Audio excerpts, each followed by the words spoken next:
मेरा आज का टॉपिक है बुद्धि को कैसे एकाग्र करें। एकाग्रचित्त होना या स्थिर बुद्धि होना ये सर्व सिद्धियों का आधार है। सिद्धि को दूसरे शब्दों में सफलता भी कहते हैं। अगर मनुष्य को जीवन में सफलता प्राप्त करनी है तो उसका मुख्य आधार जो है वह एकाग्रता है। अतः हमें अपनी बुद्धि को एकाग्र करना चाहिए। मनुष्य की बुद्धि को हर लेती हैं दो चीज़ें, इच्छाएं और तृष्णाएं। ये मनुष्य की बुद्धि को भटका देती हैं। काम और कामनाएं ये भी मनुष्य की बुद्धि को भटका देती हैं। मनुष्य की बुद्धि जो है देह में और विषयों के चिंतन में लगी रहती है। गीता में भी कहा गया है कि मनुष्य के विषय तो शांत हो जाते हैं परंतु विषयों में आसक्ति जो है वह उसकी मनुष्य की रह जाती है। यानी कि मनुष्य जो है वह पवित्र तो बन जाता है, ब्रह्मचर्य का पालन तो वह कर लेता है, परंतु उसके विषयों में सूक्ष्म आसक्ति रह जाती है। उसके पुराने संस्कार उसे बार बार याद आते हैं जो कि उसे अपनी तरफ आकर्षित करते हैं। इन सब से परे हो जाना यही है स्थिर बुद्धि। परंतु इन सब से परे हम कैसे हों? तो इसके लिए हमें ये अभ्यास करना है कि मैं आत्मा हूँ, ये मेरा शरीर है। इस प्रकार हम ये अभ्यास करेंगे, देह से न्यारा होने का अभ्यास करेंगे तो धीरे धीरे हमारी जो कर्म इंद्रियां हैं वह शांत होने लगेंगी। कर्म इंद्रियों को हमने हठपूर्वक शांत नहीं करना है। जैसे गीता में भी कहा है कि अगर हम कर्म इंद्रियों को हठपूर्वक रोकेंगे तो थोड़ी देर के लिए वो वश में तो हो जाएंगी परंतु उसके बाद फिर वह विषयों की ओर भागने लगती हैं। तो हठपूर्वक कर्म इंद्रियों को वश में नहीं करना है परंतु आत्मिक स्वरूप का चिंतन करना है कि मैं आत्मा हूँ, मैं परम पवित्र आत्मा हूँ, मैं बहुत शक्तिशाली आत्मा हूँ। जब इस तरह का अभ्यास हम थोड़े दिनों तक करेंगे तो हमारी बुद्धि जो है स्थिर हो जाएगी। और दूसरे को भी आत्मा के रूप में देखना, क्योंकि आत्मिक दृष्टि का चिंतन जो है वह देह के आकर्षण को समाप्त कर देता है। तो आत्मिक स्वरूप का चिंतन और आत्मिक दृष्टि का चिंतन, ये दोनों चीज़ें जो हैं ये हमारे पास्ट को भुलाने लगती हैं। पास्ट को हमें ज़बरदस्ती नहीं भूलना, परंतु अगर हम उसे ज़बरदस्ती भूलेंगे तो वह और भी हमें याद आएगा कि वह अपने आप ही भूलने लगे। चीज़ जो है वह बिल्कुल लाइट होकर के धीरे धीरे वह लोप हो जाए। अतः हमें अपने जीवन में से काम वासना को समाप्त करना है। विद्यार्थियों को जीवन में उन्हें ब्रह्मचर्य की बहुत ज़रूरत है जो कि आजकल बिल्कुल ही समाप्त हो चुकी है। पढ़ाई उनके लिए प्रेशर बन चुकी है। ब्रह्मचर्य जो है इससे हमारी बुद्धि की शक्ति बढ़ती है। ब्रह्मचर्य के बिना हमारी बुद्धि की शक्ति जो है वह क्षीण होने लगती है, मेमोरी जो है वह कम होने लगती है। अतः हमें अपने जीवन में से काम वासना को समाप्त करना है। दूसरा है कामनाएं। कामनाएं तो मनुष्य की बहुत सी हैं। मनुष्य को ये कामना रहती है कि दूसरा कोई मुझे मान सम्मान दे, मेरी बढ़ाई करे, मेरी प्रशंसा करे, मेरे सफलता के कार्यों में मेरा सहभागी बने। और जो पेरेंट्स हैं उनको भी देखो तो उनको भी ये इच्छा रहती है कि हमने बच्चों को पढ़ाया लिखाया, अब बच्चे अपने सेट हो गए हैं, अब बुढ़ापे में वह हमारी सेवा करें।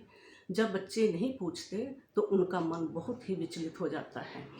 तो कुछ पेरेंट्स ऐसे होते हैं कि उनके मन में कोई भी कामना नहीं होती। बच्चों को पढ़ा लिखा दिया, बच्चे सुखी हैं, अपने कामों पर लगे हुए हैं, उनका फ़ोन आ गया तो भी ठीक है, नहीं आया तो भी ठीक है। यानी कि कोई भी उनके अंदर कामना नहीं है। वो जो कामना रहित जीवन जो है वह बहुत ही सुंदर जीवन होता है, क्योंकि इससे हमारी बुद्धि जो है वह स्थिर रहती है।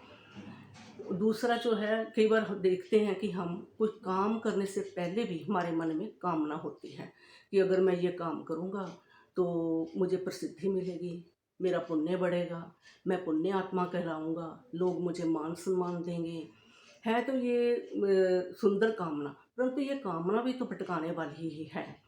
क्योंकि अगर हमारी कामना पूरी हो जाती है तो उसमें हमें थोड़ी देर के लिए खुशी तो मिल जाती है, सुख तो मिल जाता है, परंतु कामना की पूर्ति में थोड़ी सी भी कमी रह जाती है तो हमारा मन बेचैन हो जाता है, बुद्धि इधर उधर भटकने लग जाती है और हमारे मन में तरह तरह के व्यर्थ जो है वह चलने लग जाते हैं।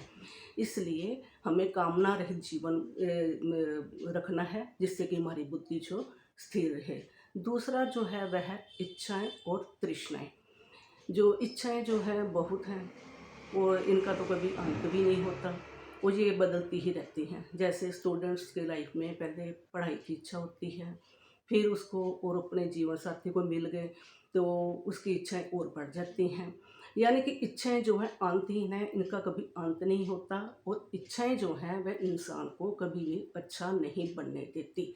एक इच्छा पूरी होती है तो इंसान जो है वह उसको अंदर दूसरी इच्छा जागृत होने लगती है।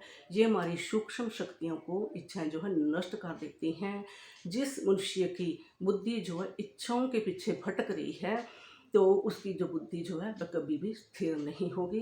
इच्छाएं जो हैं वह अंतहीन है। जैसे पहले पहले मनुष्य ने साइकिल देखी तो उसके मन में आया कि साइकिल मिल जाए। उसके बाद उसने स्कूटर देखा तो स्कूटर की इच्छा जागृत हुई। फिर उसने कार देखी तो उसके मन में आया कि मुझे कार मिल जाए। फिर कार मिल गई। फिर पड़ोसी की कोई बढ़िया कार देखी। तो कहने का भाव ये है कि इच्छाएं तो पूर्ण हो जाती हैं, परंतु जब इच्छाएं तृष्णाओं में बदल जाती हैं, तृष्णा माना प्यास, एक प्यास सी लगी रहती है कि मुझे ये भी मिल जाए, वो भी मिल जाए। जब इच्छाएं तृष्णाओं में बदल जाती हैं तो मनुष्य पागलों की तरह इसके पीछे भटकता है, जो कि इसकी बुद्धि को अस्थिर कर देती हैं। मन उसका बेचैन हो जाता है। तो योगियों के लिए कहा गया है कि सब प्रकार की इच्छाओं का त्याग करके बस अपने एक ही इच्छा रखनी है कि मुझे अपने बुद्धि को एकाग्र करना है और परमात्मा की याद में मगन रहना है। बुद्धि जब इधर उधर भटकती है, इससे हमारी बुद्धि की दिव्यता नष्ट हो जाती है और हमारी मनन चिंतन शक्ति भी जो है वह समाप्त धीरे धीरे समाप्त होने लगती है। तो अगर हमारे अंदर एक ही इच्छा हो जाए कि मुझे अपनी बुद्धि को एकाग्र करके परमात्मा की याद में मगन रहना है तो सब इच्छाओं की समाप्ति हो जाएगी। विद्यार्थियों को ये देखना है कि उनकी साधनों के प्रति कोई इच्छाएं तो नहीं है। अगर उनकी साधनों के प्रति इच्छाएं होगी तो उनका पढ़ाई में मन नहीं लगेगा, पढ़ाई उन्हें बोझ लगेगी, वे ज़्यादा पढ़ेंगे परंतु याद कम रहेगा। अगर उनकी बुद्धि स्थिर होगी तो वह थोड़ा सा भी पढ़ेंगे तो उनकी मेमोरी में छपता चला जाएगा। तो सबसे पहले हमें ये देखना है कि जो बिन जरूरी जो इच्छाएं हैं उनका त्याग करना है। फिर जो इच्छाएं बच गई हैं उनको भी घटाना है, उनको भी कम करना है। इस प्रकार इच्छाओं को, तृष्णाओं को, वासनाओं को समाप्त करके हमें सफलता के मार्ग पर आगे बढ़ना है। ओम शांति।